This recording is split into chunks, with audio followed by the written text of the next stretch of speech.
3 de mayo. Hallazgo de la Santa Cruz. La galanura de mayo ofrece a la vida, sobre los altares de la primavera, un cáliz opulento de rosas.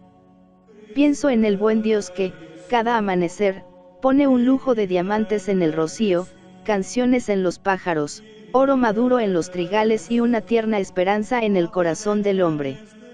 Suspira San Juan de la Cruz, escoltado por los ángeles que habitan el aire inocente del alba, oh bosques y espesuras, plantadas por la mano del amado. Y le responden, en un salterio de colores y de perfumes, todas las criaturas humildes que resucitan con la primavera, las golondrinas, las aguas de las fuentes, los almendros, para que el alma enamorada se acerque más a su Dios. Todo vuelve a vivir ahora. Porque no sabemos dónde, si en la brisa o en la estrella, a las orillas del mar, entre las palmas del huerto o en la pequeña casa de nuestro corazón, unas campanas celestes repican sus aleluyes de júbilo a Jesucristo resucitado, que se alza de su sepulcro, como dux invencible de la vida. Miradle cuando se aparece de hortelano a la Magdalena, de peregrino a los peregrinos de Emaús, que arrastran, en la sobretarde, las sombras de su propia melancolía, entre un cansado andar de dudas y de incertidumbres. Y, en el cenáculo, al fin, como maestro, en medio de los apóstoles. Al abrir, de saludo, sus brazos, para que se certifiquen de que no es un fantasma, una claridad sangrienta anuda las 5 rosas de sus llagas sobre la carne real, pero celeste. Y, así, la cruz nos queda en el mundo redentora, palpitante, viva. Para la augusta fiesta de este día escribió San Pablo a los Gálatas, nosotros solo podemos gozarnos en la cruz de nuestro Señor Jesucristo, en el cual reside nuestra resurrección y nuestra vida, y por el que hemos alcanzado la libertad y la salud. Y entonces, como un eco risueño de este introito que canta la Santa Misa, todas las flores de la primavera se suben impacientes a los altares de mayo para ungir de su gozo la gloria de la cruz. Os diré los motivos. En los días cruciales de la disolución del Imperio Romano, parece increíble que aquella orgullosa república, extendida por todo el orbe conocido, con la geografía de sus calzadas y el ímpetu de sus legiones, hubiera de desmoronarse ante la pequeña comunidad de creyentes sembrada por Pedro entre la tiniebla de las catacumbas. Y así fue, contra todos los pronósticos racionales y los paganos augurios de los césares. La nueva religión de la cruz, purificada en las controversias de los retóricos y de los sofistas, ha crecido en multitud de milagros, cuando los emperadores la creían aniquilada con la arbitrariedad de sus edictos de persecución. El testimonio de la sangre siembra poderosos crecimientos. Y el misterio vital, paradójico, de la cruz hace que la carne destruida y caliente de los mártires no sufra los rigores de la corrupción, sino que palpite, con una elocuente y divina presencia, en los discursos del foro, en los juegos sensuales de las termas, en la solemnidad del Senado, hasta subir a la cúpula del Capitolio para imperar desde allí. Ahora son los mejores. Y tanto influyen en la conciencia del pueblo que el imperio no les puede ignorar. El edicto de Galerio plantea el difícil tema de los cristianos en su punto más realista.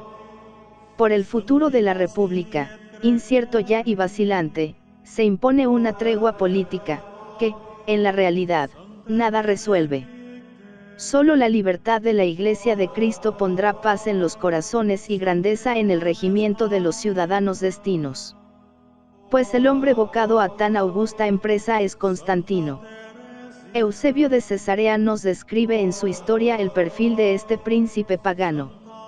Era, en su juventud florida, de talla eminente, la fisonomía noble y hermosa, fina y fuerte su musculatura.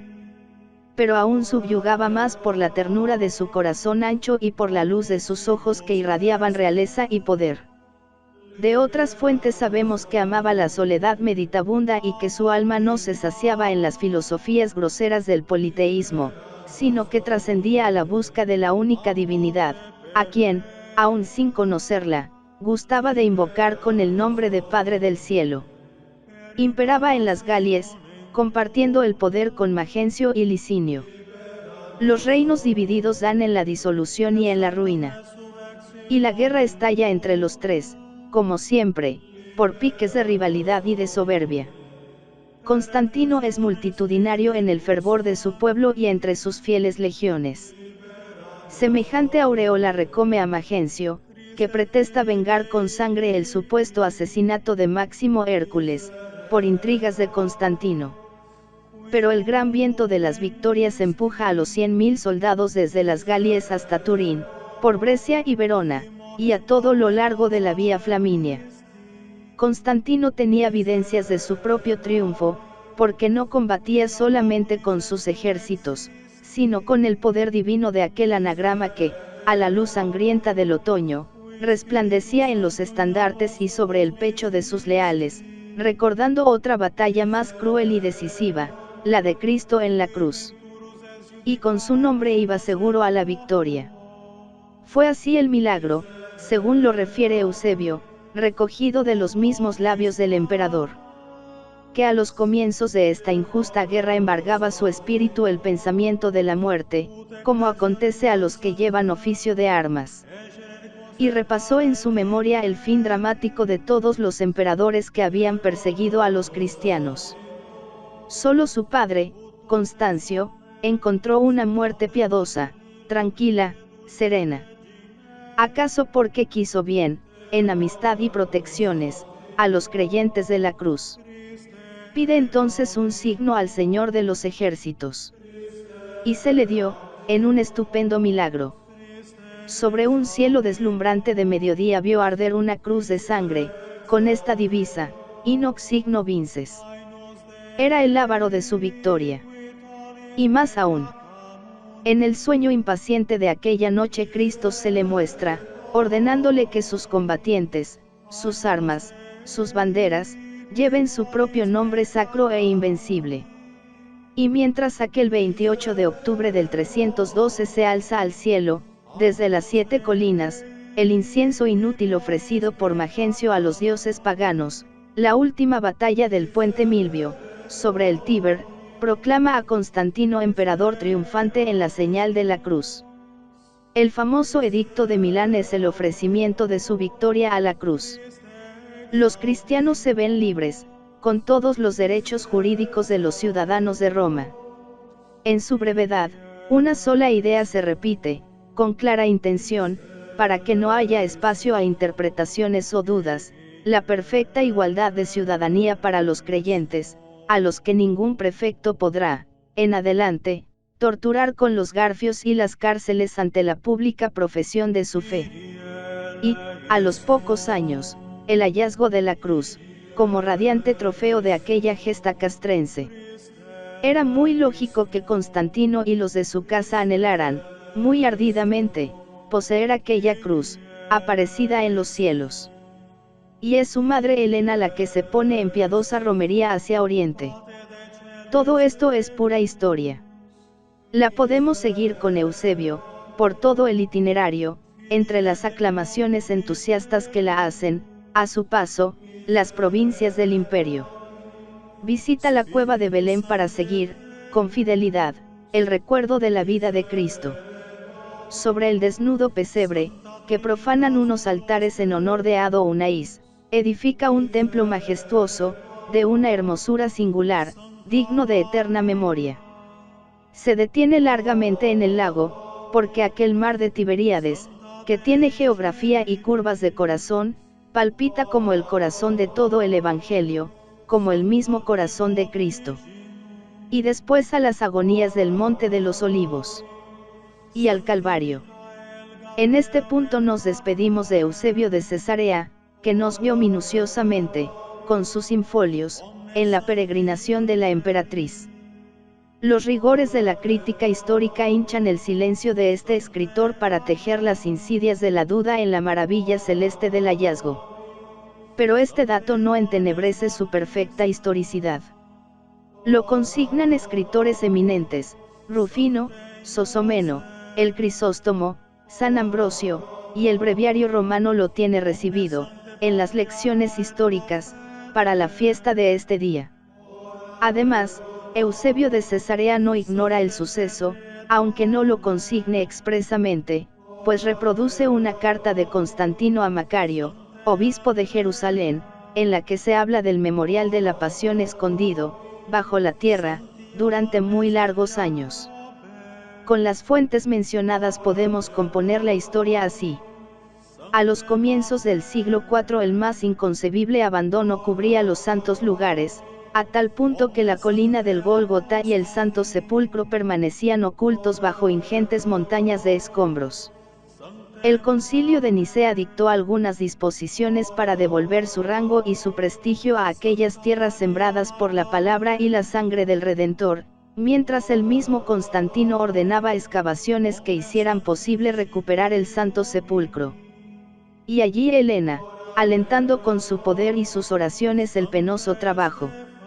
Se descubre una profunda cámara con los maderos, en desorden, de las 3 cruces izadas sobre el Calvario aquel mediodía del viernes.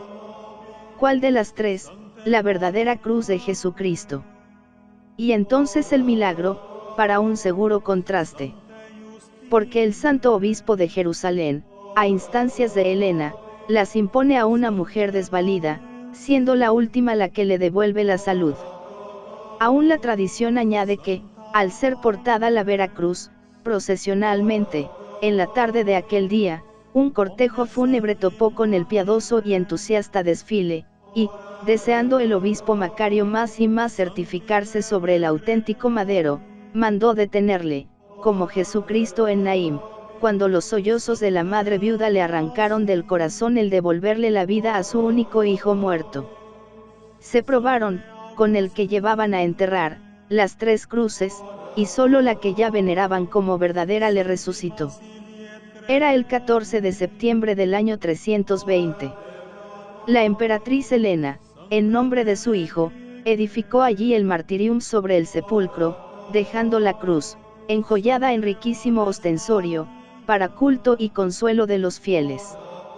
Una parte fue enviada a Constantino, junto con los 5 clavos, dedicando a tan insignes reliquias la Basílica Romana de la Santa Cruz de Jerusalén para que toda la cristiandad la venerara y fortaleciera también la roca de Pedro.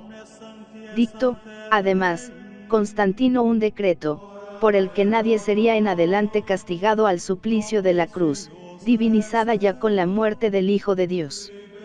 Las cristiandades de Oriente celebraron este hallazgo de la cruz con la pompa hierática de su rica liturgia, en el martirium de Constantino, consagrado el 14 de septiembre del 326.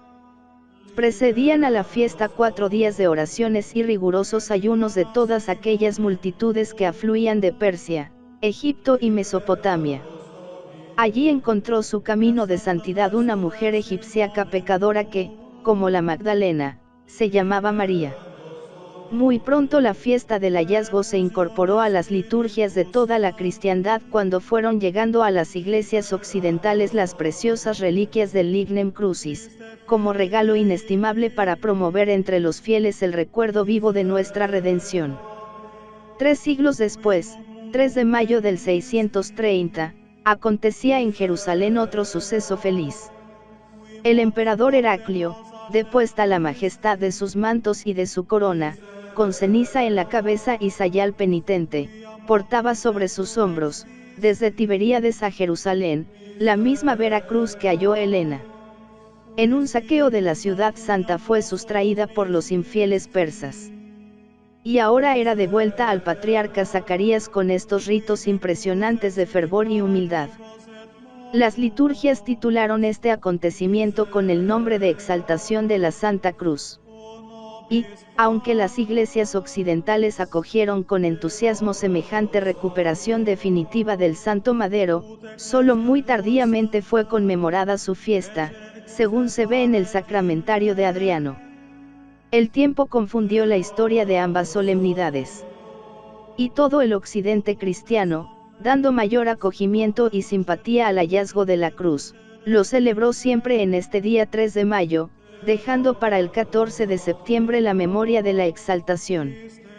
Escribía de Broglie en el pasado siglo, a la nueva de que Jerusalén se alzaba de sus ruinas, coronada por la verdadera cruz de Cristo, escapóse un grito de alegría de toda la familia cristiana. Dios acababa de consagrar, con un postrer milagro, el triunfo ya maravilloso de su Iglesia. ¡Qué espectáculo este resurgimiento, desde las entrañas de la tierra, de los instrumentos del suplicio divino, convertidos en una señal de dominación y de victoria! Se creía hallarse presente a la resurrección universal y ver al Hijo del Hombre, entronizado en la nube, venir para coronar a sus fieles servidores. Pero la cruz de Cristo resume, en su íntima teología, todos los misterios estremecidos que hilan el dogma de la religión cristiana. Dos proyecciones hacia el infinito, la una, fragante de luz, la otra, sombría de sacrificio y de sangre. Como signo de libertad para todo el linaje humano, resplandece victoriosa, presidiendo el desfile apresurado de las edades, de las civilizaciones y de las culturas, con una viva presencia impresionante, en todos los corazones que creen, que esperan y que aman. El navío de Pedro puede marear seguro, hasta que pase este mundo y su figura, todos los mares amargos y difíciles, porque lleva, en la vela latina, el signo inmortal de la cruz. Ella es cima de heroísmo sobre los pechos de los cruzados, engarzada a un laurel perenne de sangre y luz en la pluma de Santo Tomás, que escribe constelaciones de sabiduría, sacrificio en el puño de las espadas que se emplean en los combates de la justicia, amor en los ojos arrobados de Santa Teresa, señorío en la cúpula de todas las coronas, eterno descanso sobre la tierra humilde de las tumbas. La cruz no es solo bandera de esperanza, sino evidencia gozosa de inmortalidades, porque nos libertó, con su poder divino, de todas las servidumbres del demonio, de las aguzanadas ligaduras de la muerte y de la muerte eterna de nuestro pecado. Pero tiene otra cara, también, de suplicio y de escándalo, de agonías desamparadas y de victimación. Aquel día del paraíso, cuando un crepúsculo de melancolía ensombreció toda su plural hermosura, el árbol de la vida, mancillado por el ansia de nuestros padres, quedó allí, como argumento justo de nuestro destierro en el valle de lágrimas que es el mundo, y había tan infinita fealdad en aquel pecado de origen que solo Dios podía saldar adecuadamente la deuda. Pues la respuesta al árbol del paraíso está en el árbol de la cruz. Árbol joven, vitalísimo, pero desnudamente sangriento, porque ha servido de altar al sacrificio hasta la muerte del Hijo de Dios, Jesucristo. El sencillo esquema de su mensaje, del misterio amoroso de su encarnación, cuando se hace hombre, inscrito en las miserias de nuestra mortalidad, podía enunciarse así, para hacernos conformes con su imagen. Para que echemos toda nuestra vida incierta y angustiada en el molde caliente de su propia vida. Aprended de mí, nos enseña. Y nos invita, si alguno quiere venir conmigo, que tome su cruz y que me siga. Luego esta cruz, que ahora conmemoramos, debe presidir nuestras vidas y nuestro destino. La ascesis cristiana aprieta cinturas de ceniza y ayuno a nuestra carne, coronas de espino a nuestro corazón, soledades de agonía al alma. Y, sin embargo, la nuestra es religión iluminada de afirmaciones y optimismo, de infinita belleza porque se nutre del amor.